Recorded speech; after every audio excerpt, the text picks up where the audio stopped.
Okay student, अब है next आपका जो बाइसिंग मेथड है वो है वोल्टेज बाइस मेथड। ठीक है, वोल्टेज बाइस मेथड। ठीक, हमने इससे पहले 3 बाइस मेथड पढ़ लिए हैं। कौन कौन से? एक था आपका फिक्स्ड बाइस, एक था कलेक्टर टू बेस बाइस, एक था एमीटर बेस बाइस मेथड। ठीक है, एमीटर बाइस मेथड, सॉरी एमीटर बाइस मेथड। और आपका चौथा है वोल्टेज बाइस मेथड। ठीक है, चलो फिर इसको भी देखते हैं हम। ठीक, अब ठीक, इसमें देखने से पहले ना वोल्टेज बाइस मेथड में हम एक चीज़ यूज़ करते हैं, तो पहले मैं उसको समझा देता हूँ। ठीक है, ताकि जब मैं वहाँ यूज़ करूँ उसको तो आप कंफ्यूज ना हो। ठीक है, उसे कहते हैं थेवेनिन थ्योरम। ठीक है, ठीक, थेवेनिन थ्योरम क्या कहता है हमें? अगर आपके पास ऐसा सर्किट है जिसमें बहुत सारे बैटरीज लगी हैं या फिर क्या लगा हो, पावर सोर्स। ठीक है, ठीक, बहुत सारे क्या लगा हो, EMF sources, sorry power source नहीं, ईएमएफ सोर्सेस। ठीक है, बैटरीज का लो सिंपल से भाषा में, बहुत सारे बैटरीज लगी हैं सर्किट में और बहुत सारा रेजिस्टेंस लगा है। तो वो सर्किट आपका चेंज हो जाएगा, ऐसा सर्किट जिसमें एक ही बैटरी लगा हो और एक ही रेजिस्टेंस लगा हो। ठीक है, और जो आपका बैटरी होता है उसको फिर हम कहते हैं थ्योमिन वोल्टेज, और जो रेजिस्टेंस बनता है उसे कहते हैं हम थ्योमिन रेजिस्टेंस। ठीक हो गया, इतना आपने याद रखना है। थ्योमिन थ्योरम क्या कहता है हमें? थ्योमिन थ्योरम कहता है अगर आपके पास ऐसा सर्किट है जिसमें बहुत सारे बैटरीज लगे हों और बहुत सारी रेजिस्टेंस लगे हो, तो आप उसको चेंज कर सकते हो सिंपल से सर्किट में जिसमें एक वोल्टेज लगा हो और एक रेजिस्टेंस लगा हो। ठीक है, तो ऐसा करते क्यों है? ठीक है, इससे क्या होता है, हमारे का कैलकुलेशन हो जाता है, वो आसान हो जाता है, सिंपल थोड़ा सा। ठीक है, आप आसानी से कैलकुलेशन कर सकते हो। ठीक, तो बहुत सारे थ्योरम है, Norton theorem, Thevenin theorem, superposition theorem. तो यहाँ पर सिर्फ क्या यूज होता, थ्योमिन थ्योरम। ठीक है, तो उसको मैंने थोड़ा सा आपको बता दिया थ्योमिन थ्योरम क्या होता है। ठीक है, तो अब हमारा क्या है, वोल्टेज बाइस मेथड। ठीक है, तो मैं वहीं पर आपको थ्योमिन थ्योरम वहीं पर समझा दूंगा थोड़ा सा। ठीक है, जब वो आएगा वहाँ पे। चलो फिर जो आपका मेथड है वोल्टेज बाइस, उसके पहले हम फिगर बना लेते हैं। ठीक है, तो उसका जो फिगर है अच्छे से देख लेना आप लोग। ठीक है, एक मिनट कहाँ है वीडियो, हाँ वही बैटरी वीसीसी। लेकिन यहाँ पर क्या होता है, जो आपका रेजिस्टेंस होता है ना, वो 2 भागों में बटा होता है। ठीक है, तो यहाँ पर बेस में कोई भी आपका रेजिस्टेंस नहीं होगा, देखो कोई भी रेजिस्टेंस नहीं है। ठीक है, ये आपका कलेक्टर में एक रेजिस्टेंस और आपका एमीटर में एक रेजिस्टेंस। ठीक है, आपका जो बुक है उसमें समझा, इसमें छोड़ दे रखा है इसको, लेकिन ये बहुत इंपॉर्टेंट है। ठीक है, तो आपने इसको पढ़ना है। इसको R1 दे दिया, इसको R2 दे दिया, ये RC है, ये आपका RE है। ठीक, ये आपका वही कॉमन एमीटर आपका एक ट्रांजिस्टर है। ठीक, इसको बहुत इंपॉर्टेंट है समझना। ठीक है, बहुत जरूरी है। ये आरसी, इसमें करंट कितना जाएगा, आईसी, इसमें करंट कितना होगा आपका, आई मान लो, चलो I1 मान लो। ठीक है, ठीक हो गया, I1 मान लेते हैं। और यहाँ पर जो बेस और इसके बीच में क्या होता है, VC, यहाँ पर जो होता है VCB, सॉरी हाँ VCB, सॉरी VC VB, यहाँ पर होगा VBE, क्योंकि ना ये बेस ये कलेक्ट एमीटर यहाँ पर होगा, जो मैं यहाँ लिख रहा था VC। ठीक है, अब देखो फिर इसमें क्या होता है ना, सबसे पहले हम वही थ्योमिन थ्योरम की बात करते हैं। देखो यहाँ पर हमने रेजिस्टेंस लगा दिया 2। ठीक है, यहाँ से आपको इनपुट दिया, ये जो आपका बैटरी है तो इस साइड से इनपुट आएगा, यहाँ से यहाँ आपको आउटपुट मिलेगा। तो इस सर्किट किस चीज़ का हो गया, वोल्टेज बाइस मेथड का। इसे भी हमने क्या निकालना है, आईसी निकालना है और वीसी निकालना है क्यू पॉइंट के लिए। ठीक है, तो देखो फिर मैं इस सर्किट को पहले क्या करता हूँ, इसको मैं ऐसे बना सकता हूँ। ठीक है, ये है आपका VCC, एक बैटरी लगी है और इसके आगे एक रेजिस्टेंस ये है और एक रेजिस्टेंस ये। ठीक है, एक रेजिस्टेंस ये, एक रेजिस्टेंस ये है, और इसी से आगे फिर आपका ये है। ठीक है, इसी से आगे ये, और इसी से नीचे आपका एक रेजिस्टेंस लगा ये। ठीक है, इसी को मैं ऐसा ही बना सकता हूँ, कोई फर्क नहीं है, सेम वही है। ठीक है, देखो ये यहाँ ग्राउंड है, इसका मतलब ये इससे जुड़ा होगा। ठीक है, तो इसको मैं ऐसा ही बना सकता हूँ सेम, ये वही है, RC है, ये आपका R1 हो गया, ये आपका R2 हो गया। ठीक है, अब मैं क्या करता हूं कि इस वाले सर्किट में यहाँ पर जो ये है इसमें लगाता हूँ थेवेनिन थ्योरम।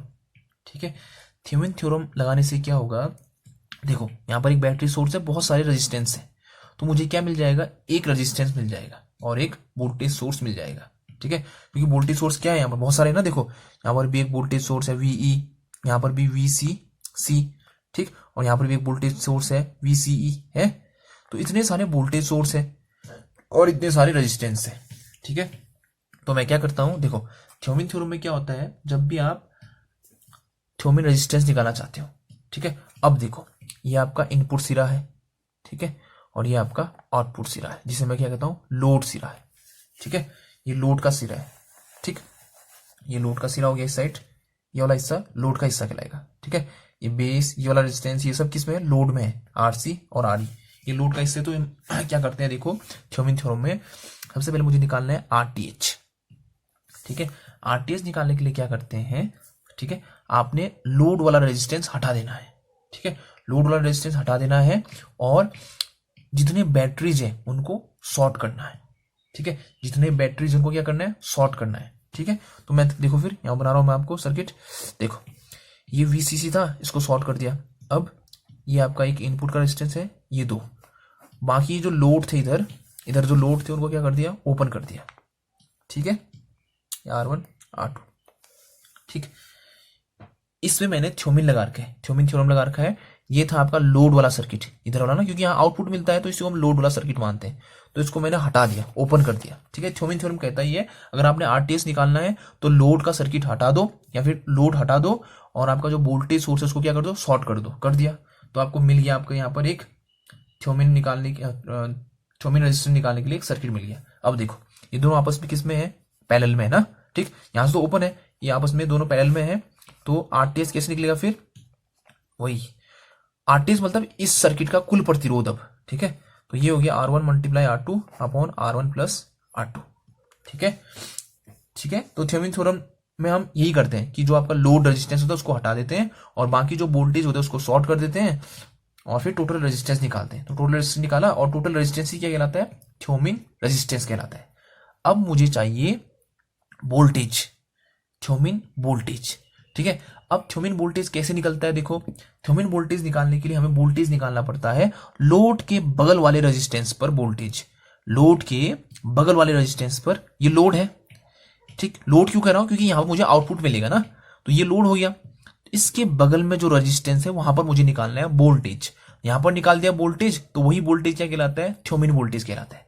ठीक है, तो चलो फिर निकालते हैं, कैसे निकलेगा वोल्टेज। देखो देखो पहले मैं निकालता हूं करंट, इसमें ना, इस सर्किट में करंट, सॉरी यहां पर देख लो, एक सर्किट और बना लेता हूं। ये आपका हो गया, ये आपका दूसरा सर्किट बना। ठीक है, ये लोड ओपन कर दिया, ये है R1, ये है R2, ये है VCC। ठीक, अब मुझे क्या चाहिए, यहां पर वोल्टेज चाहिए। ठीक है, तो यहां तो ओपन है, तो ये दो किस में हो गए, सीरीज में हो गए।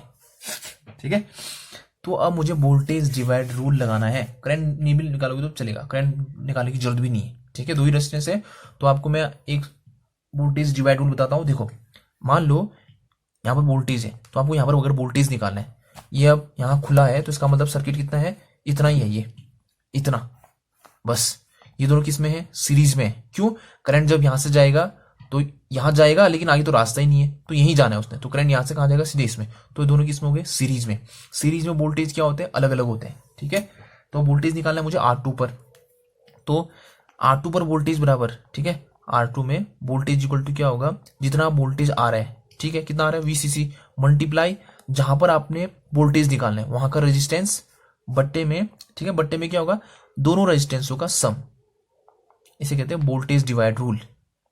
ठीक है, देखो ये दो रेजिस्टेंसों के बीच में वोल्टेज बढ़ रहे हैं। ठीक है, यहां पर से कितना वोल्टेज आया, VCC लिख दिया, मल्टीप्लाई जहां पर आपको वोल्टेज निकालना है, कहां पर निकालना है, यहां पर निकालना है, गुना यहां पर वाला रेजिस्टेंस लिया, अपॉन में दोनों रेजिस्टेंस को जोड़ के लिख दिया, तो इसे कहते हैं वोल्टेज डिवाइड रूल। तो मुझे यहां पर क्या मिल गया, वोल्टेज, तो यही वोल्टेज क्या कहलाएगा, VTH, VCC गुना R2 upon R1 plus R2।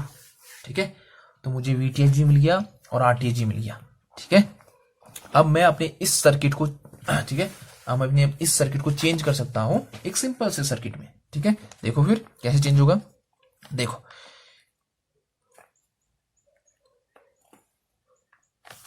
हाँ, देखो यहां तो हमने कुछ चेंज नहीं किया। ठीक है, यहां हमने कुछ चेंज नहीं करके, तो इधर वाला तो सेम ही रहेगा। यहां से दिखेगा ना, रुको एक मिनट। देखो अब मैं इस VTH और RTH को किस में डालना है, इस सर्किट में डालना है। ठीक है, तो हमने लोड में कुछ चेंज नहीं किया, तो लोड में तो सेम ही रहेगा। ठीक है, ये VCC है और ये आपका RC है। ठीक है, ये आपका ट्रांजिस्टर होना है। ठीक है, ये ट्रांजिस्टर हो गया। ठीक, ये आपका एमीटर है, ये नीचे अर्थ करके। अब देखो आपने जो इनपुट में, ये जो इनपुट था, यहां पर जो वोल्टेज अप्लाई किया था ना, उसको चेंज किस में कर दिया, VTH पे। ठीक है, देखो इसमें जो वोल्टेज अप्लाई किया था आपने, ठीक, ये VC कहाँ गया था, इसके पास गया था ना, इनके पास। तो मैंने इस VCC को किस में चेंज कर दिया, VTH में। तो यहां पर क्या बन गया अब, VTH। ठीक है, VTH बन गया और ये दोनों रेजिस्टेंस चेंज हो गए, किस में है, पैरेलल में। किस में चेंज हो गए, RTH में चेंज हो गए। तो यहां पर क्या आएगा, एक रेजिस्टेंस आएगा, जिसको क्या कहते हैं, RTH। ठीक है, इतना कॉम्प्लिकेटेड सर्किट था, सिंपल सा सर्किट में चेंज कर दिया। ठीक है, इसे कहते हैं वोल्टेज बाइस मेथड। ठीक है, थोड़ा कॉम्प्लिकेटेड था सर्किट, इसको सिंपल मैंने इसमें चेंज कर दिया। अब वही सिंपल सा हमारा जैसा इससे पहले हम करते थे, सेम वही लगाना है। ठीक है, चलो फिर देखते हैं। ठीक, चलो इसमें थोड़ा कॉम्प्लिकेटेड हो जाएगा, ठीक है। अब देखो, अब मैं इसको यहां बना देता हूं। ठीक है, पहले फिगर बना लेता हूं। VTH रेजिस्टेंस, ये आपका कलेक्टर रेजिस्टेंस और ये एमीटर रेजिस्टेंस और ये ग्राउंड। यहाँ पर आपका कॉमन एमीटर का ही हो गया, ये RC हो गया, ये VC हो गया, ये RTH है। ठीक है, चलो फिर अब मैं क्या करता हूँ, अब मैं लगा रहा हूँ वोल्टेज डिवाइड एंड रूल।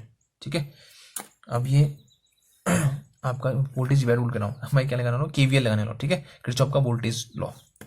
अब मैं इसको क्या बोलता हूँ, IB। क्यों कह रहा हूँ IB, क्योंकि बेस से जुड़ा हुआ है अब। ठीक है, ये कहलाएगा IE। यहां पर कितना होगा, VBE। ठीक है, यहां पर कितना होगा, VC। और यहां पर रेजिस्टेंस कितना होगा, RE। चलो फिर अब लगाते हैं KVL, पहले यहां फिर यहां, पहले इधर लगाओ फिर KVL। VTH है यहाँ पर। ठीक है, VTH माइनस यहाँ पर जो ड्रॉप होगा, देखो ये VTH कुछ यहाँ पर ड्रॉप होगा, कुछ यहाँ पर ड्रॉप होगा, कुछ यहाँ पर ड्रॉप होगा, लास्ट में कितना बचेगा, 0। ठीक है, तो VTH बराबर क्या होगा, minus IB RTH minus VBE, same जिस साइज से पहले किया था वही सेम डिक्टो।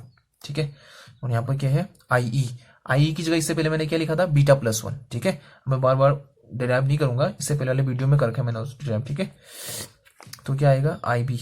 ठीक है, IE देखो यहाँ पर ड्रॉप क्या होता है, वैसे IE होता। ठीक है, चलो अब कंफ्यूज हो गए, पहले मैं वही लिख देता हूँ, IE। ठीक है, बराबर 0। ठीक है, IE बराबर 0। अब यहां से मैंने VTH minus IB RTH minus VBE। अब मैंने यहाँ पर I की जगह रखना है β+1 IB। ये मैंने इससे पहले प्रूफ करा रखा है। ठीक है, तो आप इससे पहले आप वाला वीडियो देख लेना, कौन सा, कॉमन एमीटर। ठीक है, कॉमन एमीटर वाला, एमीटर बाइस मेथड में आप मैंने करा रखा है इसको। तो इतना पहुंच गए फिर हम, चलो ठीक है। अब यहाँ भी बेस करंट है, यहाँ भी बेस करंट है, इन दोनों को एक साइड ले जाते हैं। ठीक है, VTH को VTH रहने दो, माइनस VB को VB रहने दो, बराबर IB RTH plus IB RE। ठीक है, चलो I के बराबर देख ही लो। ठीक है, अब कंफ्यूज जाओगे फिर कहाँ से आया करके, IB प्लस IC, IB की जगह IB, IC की जगह क्या रखा है मैंने, βIB। क्यों आया, क्योंकि मुझे पता है कि बीटा बराबर क्या होता है, IC अपॉन IB होता है। तो IC की वैल्यू क्या आएगी, βIB। तो यहाँ से बीटा कॉमन ले लिया, सॉरी बीटा तो कह रहा हूँ, आई बी कॉमन ले लिया, अंदर बचेगा 1 प्लस बीटा। तो इसी आई बी का मान को मैंने यहाँ रखा हुआ है। ठीक है, चलो फिर कॉमन ले लो। फिर अब वी टी एच की जगह V T H minus V की जगह V E, I B common लिया, अंदर क्या बचा R T H plus beta plus 1 और आर ई।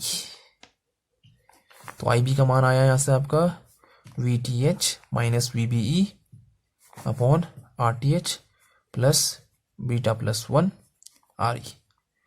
तो इस बीटा की जगह मैं क्या रखूंगा, इस बीटा की जगह, सॉरी बीटा तो कह रहा हूँ, आई बी की जगह क्या आएगा आई सी अपॉन बीटा।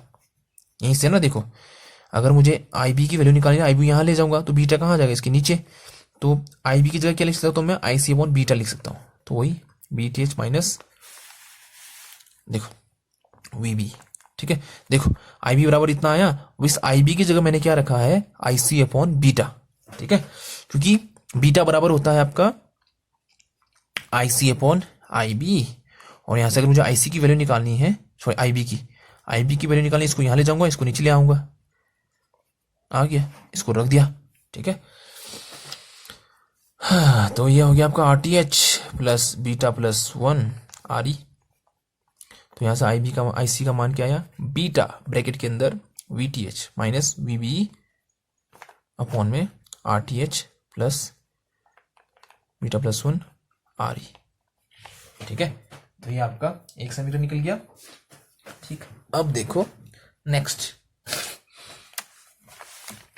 आईसी निकल गया। ठीक है, आईसी मुझे चाहिए था, निकाल दिया आईसी का मान। दूसरा क्या चाहिए, वीबी चाहिए। ठीक है, वीबी कह रहा हूं, हमें क्या चाहिए दूसरा, वीसी चाहिए। ठीक है, अब हम ये क्यों निकाल लें, क्यू पॉइंट निकालेंगे। ठीक है, तो हमारा एक निकल गया आईसी का वैल्यू, दूसरा हमें चाहिए वीसीई। यहां रखो फिर वैल्यू, ये जो आपका इसमें लगाओ केवीएल, वीसीसी माइनस इसमें करंट कितना होगा IC, IC RC minus VCE minus IE RE is equal to 0। तो यहां से वीसी कितना आएगा, फिर वीसी बराबर आएगा आपका सिंपल सा कितना हो गया, वीसी आएगा VCC minus IC RC minus IE RE. ठीक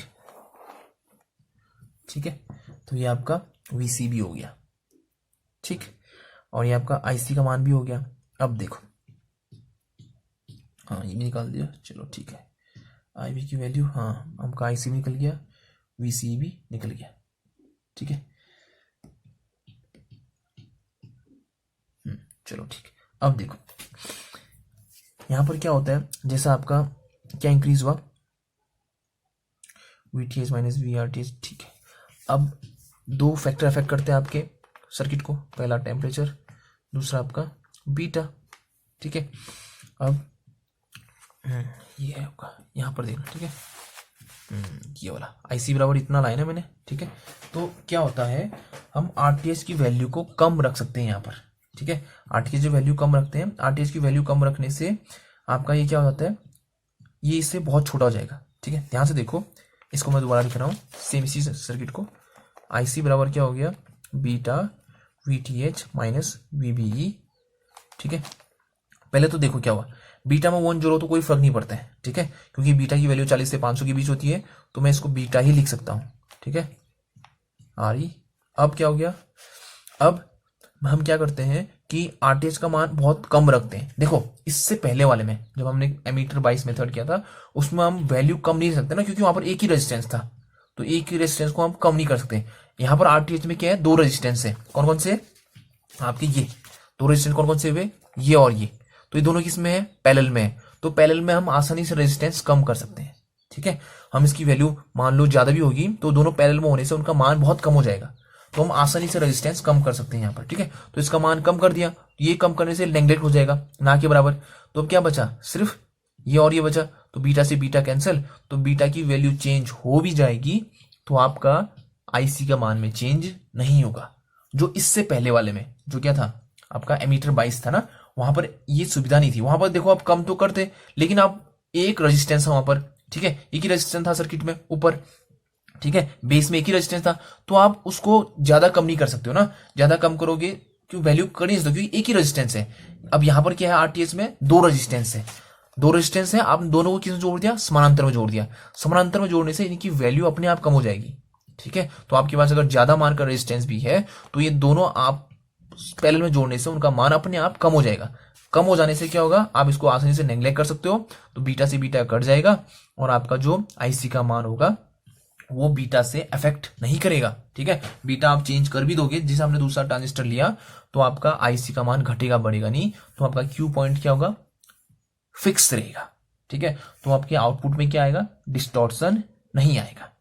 ठीक है, तो ये आपका था बीटा के लिए। अब वही किसके लिए, आपका करंट बनाने से। ठीक है, करंट बनाने के लिए आपको क्या करना है, बस इसकी वैल्यू चेंज नहीं करनी है, सेम वही है। ठीक, फिर से बनाते हैं, देखो एक इक्वेशन और निकलेगा इसमें। देखो वीटीएच का वीटीएच ही, आईबी की जगह आईबीआई, वीबी की जगह वीबी। ठीक है, अब मैं आई के मान को चेंज नहीं करूंगा। ठीक है, आई के मान को आई ही रहने दूंगा। ठीक है, चलो फिर यहां से फटाफट निकालते हैं वैल्यू। आईबी का मान कितना आएगा, ठीक है, आईबी का मान आएगा यहाँ पर आपका VTH minus VB minus I R E, ये वाला हिस्सा मैंने उधर ले दिया। ठीक है, आई बी आर टी एच। देखो कुछ नहीं किया मैंने, जो मेरा फर्स्ट समीकरण था ना उसी को उठा के रखा है यहाँ पर, वही है। अब मैं बस आई की वैल्यू नहीं रख रहा हूँ, यहाँ मैंने आई की वैल्यू रखी है। ठीक है, तो मैंने अब आई की वैल्यू नहीं रखा, वैसे ही आई को आई रख दिया और आई बी को इधर ले गया हूँ, तो माइनस में तो यहाँ जाके क्या हो गया, प्लस हो गया। तो अब यहाँ से आई बी कितना आएगा, आई बी बराबर V T H minus V B E minus I E R E बट्टे में क्या आएगा, आर टी एच।